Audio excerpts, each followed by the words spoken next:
It is the Collin County budget meeting that is getting a lot of attention. Oh, you mean me? Yes, I do. You don't mean a breach. You mean that I asked for a copy of your... You stole them. I'm sorry, what? You stole them. An exchange between District Clerk Lynn Finley and County Judge Chris Hill. I was surprised that the district clerk planned to bring those things up. Ms. Finley, during the budget hearing, asked for an independent email server because she says dozens of her emails were taken without consent.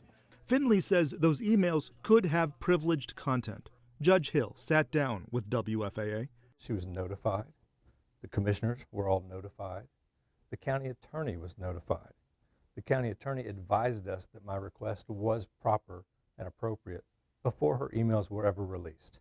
That she would come into a public meeting and accuse me of stealing her documents is outrageous and really was offensive. We could not independently verify if the emails were privileged. Judge Hill says the county attorney found they were not.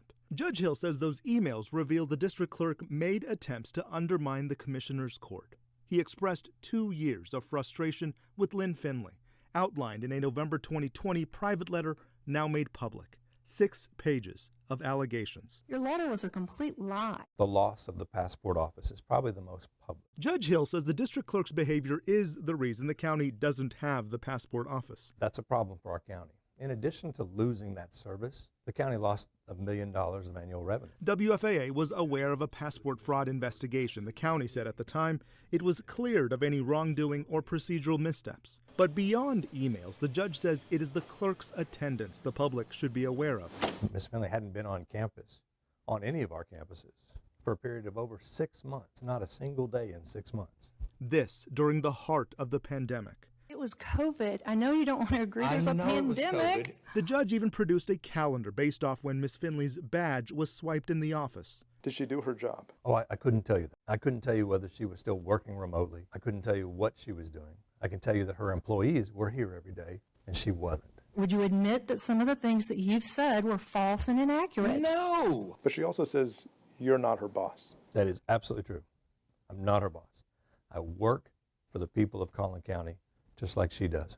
In a statement to WFAA, Ms. Finley writes repeatedly her emails were, quote, improperly seized, says the judge exposed the county to financial and legal liability if privileged content is released.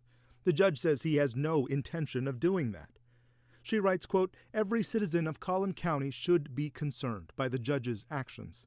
Says the clerk alone is responsible for the security and integrity of district court records. Ms. Finley has threatened legal action. You understand the tenor of her statement. She's frustrated. You see her as unfit, and she sees you as dangerous. I do see her as unfit. My perspective of her comes from the leadership she's demonstrated in her role as the district clerk. Her perspective of me is because I've brought attention to those issues. That makes her angry. I understand that it makes her angry. I'd rather that she would channel that anger into improving her office rather than attacking me. In Collin County, I'm Jobin Paniker.